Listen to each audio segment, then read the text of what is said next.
Hello दोस्तों, good evening all of you guys. कैसे हैं आप लोग? I hope all is well. Today I will discuss the stress strain curve for mild steel. So सभी student इस class को देखें।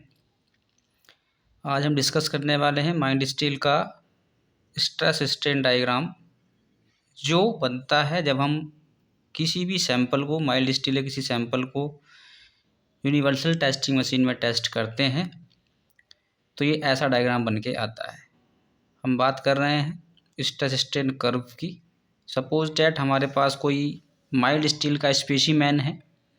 सपोज डैट ये स्पेसीमैन हमने लिया माइल्ड स्टील का कोई, और इस पे हम क्या कर रहे हैं, कंप्रेसिव और टेंसाइल, है ना, दोनों ही लोड को अप्लाई कर सकते हैं, टेस्ट कर सकते हैं यूटीएम के थ्रू, जिसकी फुल फॉर्म होती है यूनिवर्सल टेस्टिंग मशीन।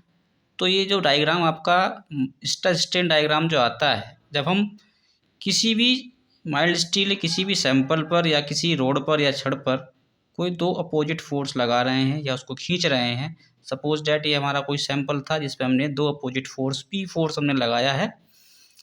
जब हम इसको यूनिवर्सल टेस्टिंग मशीन में टेस्ट करते हैं तो इसको दोनों ओर से कस दिया जाता है और इसको खींचा जाता है, हाइड्रोलिक प्रेशर के थ्रू इसको खींचा जाता है।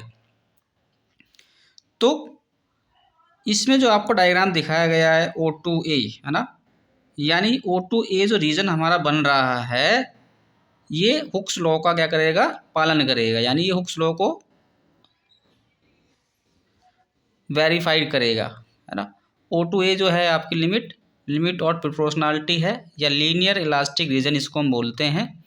O2A हमारा जो मटेरियल है ये लिमिट ऑफ प्रोपोर्शनलिटी को दर्शाता है, जो कि यह बताता है अगर हम मटेरियल पर लोड लगा रहे हैं, पर यहाँ पर कोई दो लोड लगा रहे हैं, अपोजिट फोर्स से खींच रहे हैं, अगर हम ए पॉइंट पर आकर उसको छोड़ देते हैं, है ना, तो ये अपनी ओरिजिनल पोजीशन में वापस चला जाएगा। यानी ये इलास्टिक रीजन भी क्या करता है, शो करता है, जिसको हम बोलते हैं लीनियर वेरिएशन। लीनियर वेरिएशन का मतलब है जितना हमारा स्ट्रेन डेवलप हो रहा है सैंपल में उतना ही हमारा स्ट्रेस डेवलप होगा। It means stress is load upon area, है ना, जितना लोड लग रहा है उस लोड को हम एरिया से डिवाइड कर दें तो वहाँ का वो स्ट्रेस निकल के आ जाएगा, जिसको हम सिग्मा से डिनोट करते हैं, और फोर्स को पी से और एरिया को हमने ए से यहाँ पर डिनोट किया हुआ है।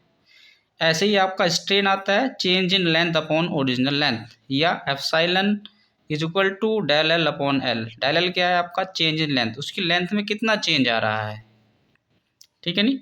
ये क्या होता है, change in length upon original length, ठीक है नी। यहाँ से यार आएगा आपका, तो कितना लेंथ हमारा बढ़ा और कितना लेंथ हमारा ओरिजिनल था, वहाँ से हमारा स्ट्रेन निकल के आएगा। तो हुक्स लॉ बताता है कि stress is directly proportional to strain. Hooke's law के अनुसार क्षण में उत्पन्न प्रतिबल उसमें उत्पन्न प्रकृति के बराबर होगा, विकृति के बराबर होगा, यानी stress is directly proportional to strain. Stress is directly proportional to strain, ये क्या है, हमारा हुक्स लॉ है। या stress is equal to E epsilon, है ना, यही क्या कहलाता है। ई क्या है यहाँ पर, कैपिटल ई जो है हमारा, कैपिटल ई है हमारा इलास्टिक कांस्टेंट, या इलास्टिसिटी कांस्टेंट भी इसको हम बोलते हैं, जिसकी वैल्यू क्या होती है 2 × 10⁵ न्यूटन पर mm², ये इसकी वैल्यू होती है। ऐसी हम बात करें यहाँ पर सैंपल की बात कर रहे थे, है ना, इसको जब हम खींचते हैं तो क्या होता है, इसकी लंबाई अगर इतनी थी इनिशियल, तो ये खींचकर कितनी हो जाएगी, ये धीरे धीरे बढ़ेगी, इसकी लेंथ क्या होगी, धीरे धीरे इंक्रीज होगी। लेकिन यहाँ से क्या होगा, ये धीरे धीरे क्या होगा, बीच से थोड़ा पतला होना स्टार्ट हो जाएगा, यानी खींचना स्टार्ट हो जाएगा, है ना। और यही इसकी तो शो कर रहा है कि ये कितना उसमें स्ट्रेन डेवलप हो रहा है, कितनी लंबाई में उसकी वृद्धि हो गई है। तो ये धीरे धीरे क्या होता है, यहाँ से पतला होता जाता है, और यहीं से आने वाले टाइम पॉइंट एफ पर जाकर क्या होता है, यहीं से ये ब्रेक डाउन हो जाएगा, फ्रैक्चर पॉइंट आ जाएगा, ठीक है नी। तो O2A जो होता है हमारा, इसको हम बोलते हैं लीनियर रीजन, और ए क्या डिनोट कर रहा है, लिमिट ऑफ प्रोपोर्शनलिटी, और बी पॉइंट जो है ये क्या डिनोट कर रहा है, इलास्टिक लिमिट को डिनोट कर रहा है। इसको कर रहा है, इलास्टिक लिमिट को ये शो कर रहा है। सी डैश पॉइंट जो है आपका lower limit, lower yield point है, और सी आपका क्या है, अपर यील्ड पॉइंट है। जब हम मटेरियल को ज़्यादा हाइड्रोलिक प्रेशर से उसको खींचेंगे, अपोजिट फोर्स से उसको टेंशन फोर्स लगाएंगे, तो फर्स्टली वो क्या करेगा, अपर यील्ड पॉइंट पर जाएगा, उसके बाद वो धीरे से उसकी स्ट्रेस थोड़ी कम होगी, फिर उसके बाद धीरे नीचे आएगा उसकी वैल्यू स्ट्रेस की, उसके बाद ये फिर से ऊपर की ओर जाता है। और डी पॉइंट क्या होता है हमारा यहाँ पर, ये आपका यहीं से आपका क्या हो जाएगा, सी डैश यानी lower yield point C dash से आगे की जो है उसको हम और प्रेशर लगाते हैं, टेंशन फोर्स लगाते हैं, तो आपका जो सैंपल है ये परफेक्ट प्लास्टिक या यील्डिंग रीजन में पहुंच जाता है, जो क्या कहलाता है, यहाँ से सीट, क्योंकि लोअर यील्ड पॉइंट जो है हमारा, यहाँ से अगर हम इसको लोड लगाना बंद कर दें तो यहाँ से वापस नहीं जाएगा, यानी यहीं से आपका क्या हो जाएगा, प्लास्टिक रीजन स्टार्ट हो जाता है, और यहीं से जितना ये खींचेगा ये उसी लंबाई में उतनी ही वृद्धि रहती है, यानी यहाँ पर इलास्टिक लिमिट क्या हो जाएगी, ख़त्म हो जाती है। उसके बाद धीरे धीरे ये जब हम लोड को और अप्लाई करते हैं, टेंसाइल फोर्स को और अप्लाई करते हैं, तो D2E जो कहलाता है आपका, इसको हम बोलते हैं परफेक्ट प्लास्टिक या यील्डिंग रीजन, ठीक है नहीं। और ई जो आपका कहलाता है अल्टीमेट पॉइंट कहलाता है, और अल्टीमेट पॉइंट के जस्ट बाद ही आपका फ्रैक्चर पॉइंट आता है, यानी जब आपका सैंपल क्या होगा, यूटीएम में टूट जाएगा, है ना। तो यूटीएम यूनिवर्सल टेस्टिंग मशीन एक ऐसा उपकरण है ना, जिसके थ्रू हम क्या कर सकते हैं, कंप्रेसिव और टेंसाइल स्ट्रेस किसी भी सैंपल की ले सकते हैं, किसी भी सैंपल की निकाल सकते हैं। उसके बाद हम डिपेंड करता है कि हमने सैंपल कौन सा लिया है, माइल्ड स्टील लिया है ना, कौन सा बार यूज़ किया है हमने, प्लेन बार यूज़ किया है, या आपने HYSD बार यानी हाई यील्डिंग स्टील बार आपने यूज किया है, डिफॉर्म बार जिसको हम बोलते हैं HYSD, है ना। तो HYSD बार भी हम ले सकते हैं यहाँ पर, और प्लेन बार भी हम यहाँ पर यूज़ करते हैं, लेकिन जनरली जो स्टील में हम लेते हैं वो हम प्लेन बार को ही वहाँ पर यूज करते हैं, बिकॉज क्योंकि जो हमारे एंगल सेक्शंस आते हैं, जो स्टील सेक्शंस आते हैं, वो सारे कितने कैसे होते हैं, प्लेन होते हैं, उनकी सरफेस कैसी होती है, फ्लैट होती है, इसलिए हम यहाँ पर जो है माइल्ड स्टील के सैंपल को ही टेस्ट करते हैं। और उस टेस्टिंग के अकॉर्डिंग जब हम डिज़ाइन कर रहे होते हैं किसी भी सेक्शंस को, किसी भी स्ट्रक्चरल मेंबर को, तो हम इस माइल्ड स्टील के टेस्ट स्ट्रेन कर्व के अकॉर्डिंग ही उसकी क्षमता, उसकी कैपेसिटी को निर्धारित करते हैं, ठीक है नहीं। और जब हम डिज़ाइन कर रहे होते हैं तो हम सिर्फ अल्टीमेट या परफेक्ट प्लास्टिक पॉइंट या अल्टीमेट पॉइंट तक ही उसकी स्ट्रेंथ को यूज करते हैं, आफ्टर डेट की स्ट्रेंथ जो है उसको नहीं लेते हैं, हम सिर्फ यहीं तक कंसिडर करते हैं, ठीक है नहीं। तो ये था आपका माइल्ड स्टील का स्ट्रेस स्ट्रेन कर्व, जो डिनोट कर रहा है कि कैसे कैसे आपका सैंपल जैसे जैसे उस पर हम लोड अप्लाई करते हैं तो उसमें क्या परिवर्तन आते हैं, और उसकी स्ट्रेस और स्ट्रेन में क्या रिलेशन निकल के आता है। नेक्स्ट हम पढ़ने वाले हैं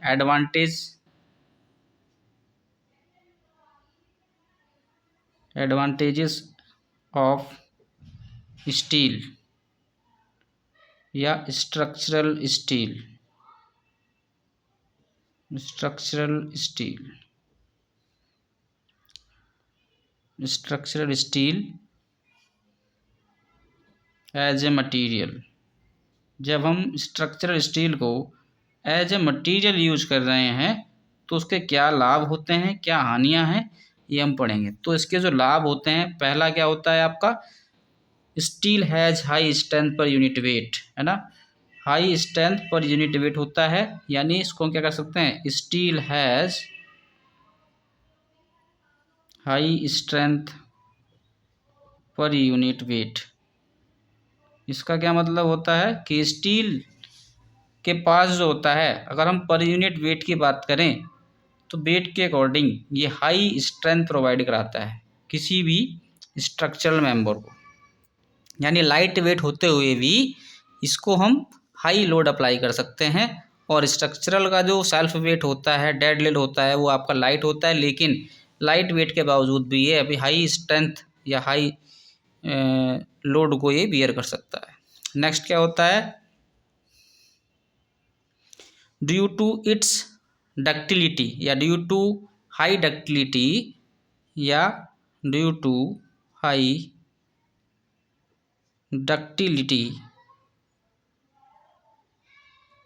ductility steel structure does not fail suddenly.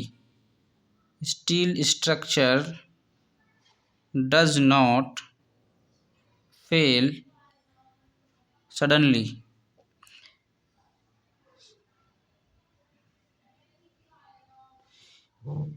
यानी इसकी हाई डक्टिलिटी के कारण ही, क्योंकि माइल्ड स्टील क्या है, आपका एक डक्टाइल मटेरियल है, इसी कारण क्या होता है, स्टील स्ट्रक्चर अचानक से फेल नहीं होती है। यानी ये फेल अगर होगी तो आपको इतना टाइम मिल जाएगा कि आप सेफली वहाँ से निकल जाएं।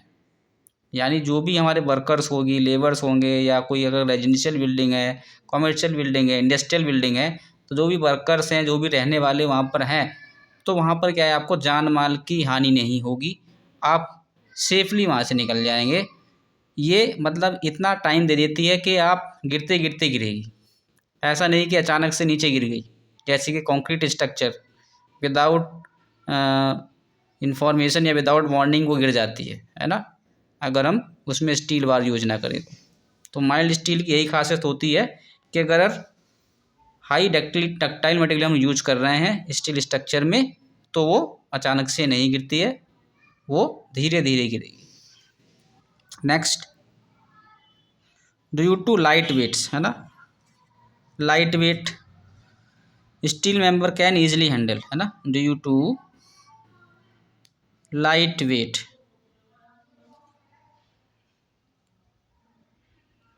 Steel members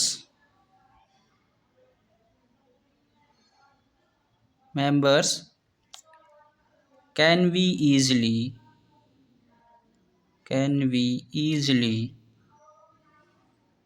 handled and carry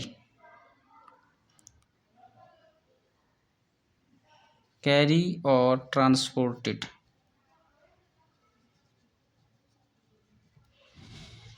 इसके लाइट वेट के कारण ही जो स्टील मेंबर्स होते हैं उसको हम आसानी से उठा सकते हैं, किसी भी प्लेस पर ले जा सकते हैं, ट्रांसपोर्ट कर सकते हैं, क्योंकि ये हल्के होते हैं और हल्के होने के बावजूद ये क्या है, आपको हाई स्ट्रेंथ प्रोवाइड कराते हैं। इसलिए हम इसको ईजिली लाइट वेट के अकॉर्डिंग इसको उठा सकते हैं। क्या आप किसी बीम को उठा कर ले जा सकते हैं? नहीं। लेकिन इसके लाइट वेट के कारण क्या है, हम उसको सेक्शंस को अलग अलग सेक्शन, जब भी आपका चैनल सेक्शन है, बीम सेक्शन है, रोल्ड एंगल सेक्शन है, इन सभी को क्या कर सकते हैं, हम अपने हाथों से उठाकर इधर उधर रख सकते हैं या ट्रांसपोर्ट कर सकते हैं, ईजिली ले जा सकते हैं, और उसको इंडस्ट्री में जाके ऑन साइट जाके उसको असेंबल करके जोड़ के हम क्या कर सकते हैं, अपनी स्टील स्ट्रक्चर का निर्माण कर सकते हैं। नेक्स्ट लाभ क्या होता है, properties of steel does not change. Properties of steel does not change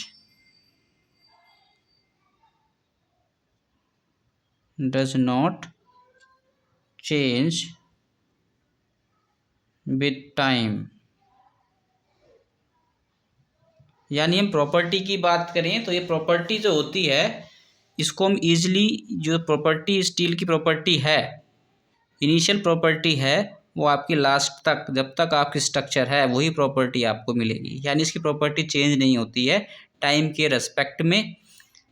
okay, next हम बात करें फिफ्थ एडवांटेजेस की हम बात कर रहे हैं। फिफ्थ एडवांटेजेस की हम बात करें, फिफ्थ एडवांटेजेस क्या होगी,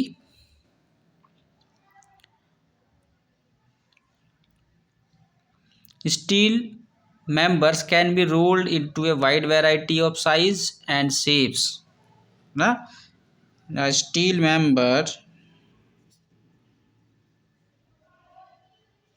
members can rolled into a wide variety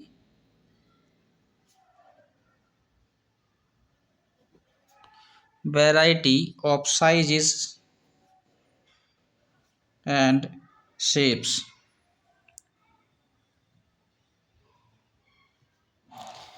steel member को हम किसी भी साइज में, वाइड वैरायटी में, साइज और शेप में क्या कर सकते हैं, ढाल सकते हैं। जो भी शेप हमें चाहिए XYZ, हम उसी शेप में उसको बना सकते हैं। नेक्स्ट हम बात करें, नेक्स्ट एडवांटेजेस क्या होगी, रिपेयर एंड रेट्रोफिट की बात करें, या नेक्स्ट हम बात करते हैं, नेक्स्ट एडवांटेजेस क्या होगी, repair and retrofit. Repair and retrofitting की बात कर रहे हैं यहाँ पर, है ना भाई, retrofitting. Retrofitting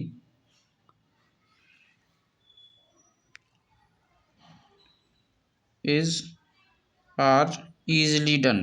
retrofitting are easily done कह सकते हैं, ठीक है नहीं। अगर रिपेयर की बात आती है,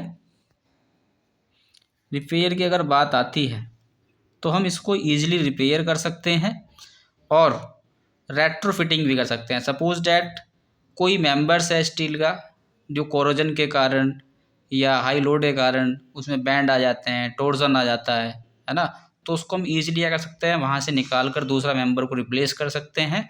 अगर कोई कॉलम्स, कोई बीम सेक्शन कमज़ोर हो गया है तो रेट्रोफिटिंग के थ्रू इस पर हम एक्स्ट्रा मेंबर्स लगा कर जा सकते हैं, उसकी स्ट्रेंथ को इम्प्रूव कर सकते हैं, बढ़ा सकते हैं, ठीक है। स्क्रैप वैल्यू, नेक्स्ट क्या होता है, कबाड़ी मूल्य भी होता है ना। Scrap value, highest scrap value, steel has highest scrap value. इसका जो कबाड़ी मूल्य होता है वो भी हमें मिल जाता है। क्या कंक्रीट का मिलता है? नहीं मिलता है। अगर हम किसी बीम को तोड़ रहे हैं कंक्रीट का बना हुआ, तो कंक्रीट आपका वेस्ट मटेरियल जाता है। लेकिन अगर कोई स्टील मेंबर्स आपके पास है, अगर आप उसको तोड़ कर नया मेंबर्स या बनाना चाह रहे हैं, तो जो उसकी जो स्क्रैप वैल्यू है, कबाड़ी मूल्य आपको मार्केट में मिल जाता है। यानी आप ये 50% जो टोटल कॉस्ट होती है उसका, वो ख़राब होने के बाद भी दे जाता है। तो ये थी इसकी कुछ लाभ। अब हम बात करें, लेकिन इसकी इनिशियल कॉस्ट क्या होती है, एक एडवांटेज और लिख सकते हैं, है ना, हाई स्ट्रेंथ देता है या withstand large deformation during fabrication, है ना। It can be withstand large deformation during fabrication and erection due to toughness. तो टफनेस के कारण ये लार्ज डिफॉर्मेशन यानी बेंडिंग के कारण भी ये क्या सकता है, फैब्रिकेशन और इरेक्शन के कारण भी ये रुक सकता है, यानी खड़ा रह सकता है, ठीक है नहीं। बैंड होने के बावजूद भी ये, या टोर्जन आने के बावजूद भी ये क्या होगा, आपका इजीली, क्या हो रहा है भाई, हाँ, ईजिली क्या कर सकता है, ये रह सकता है ना। इनिशियल कॉस्ट, नेक्स्ट हम बात करें इसके एडवांटेजेस की। एडवांटेज हम पढ़ दिए हैं, नेक्स्ट हम बात कर रहे हैं डिसएडवांटेजेस,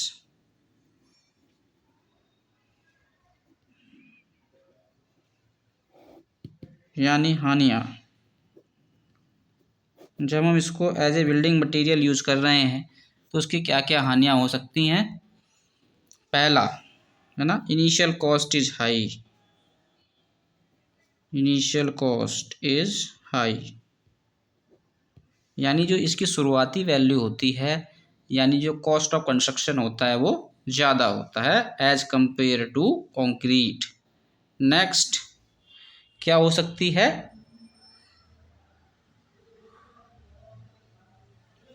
स्किल्ड लेबर रिक्वायर्ड, है ना, स्किल्ड लेबर रिक्वायर्ड।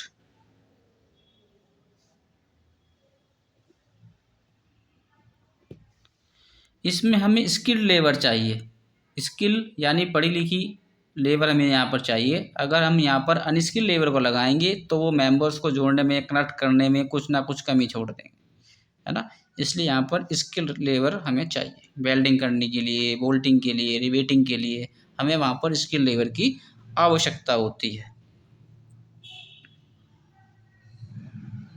तो यही इसकी कुछ डिसएडवांटेजेस है। और क्या कह सकते हैं, है ना, आप अपने अकॉर्डिंग इसको लिख सकते हैं, इसकी हानियाँ क्या क्या हो सकती हैं, है ना। मेंटेनेंस कॉस्ट इसकी हाई होती है ना, हाई रिपेयर या हाई मेंटेनेंस कॉस्ट भी इसको हम बोल सकते हैं, हाई मेंटेनेंस कॉस्ट। यानी इसको मेंटेन करना, यानी आपको हर साल क्या करना पड़ेगा, इसे पेंट कराना पड़ेगा, है ना, पेंट और वार्निश इसकी आपको आवश्यकता होगी, नहीं तो कोरोजन से क्या हो जाएगा, ये बेकार हो जाएगा। तो इसकी मेंटेनेंस कॉस्ट क्या होती है, हाई होती है। तो यही थे इसकी कुछ एडवांटेजेस एंड डिसएडवांटेजेस। तो आज के लिए इतना ही। नेक्स्ट लेक्चर में हम चैप्टर 2 पढ़ेंगे, जिसमें हम डिफरेंट टाइप्स ऑफ कनेक्शंस पढ़ेंगे। कनेक्शंस में हम rivet connections, bolt connection, weld connection, pin type connections पढ़ेंगे और उनका डिज़ाइन भी करेंगे। और वन बाय वन हम हर कनेक्शंस की प्रॉब्लम्स को सॉल्व करेंगे। तो thank you so much for watching my videos, all of you. आप ऐसे ही बने रहिए और अधिक स्टडी करिए, ताकि आने वाले बीटी एग्ज़ाम में आप अच्छे नंबर को स्कोर कर सकें। Thank you so much.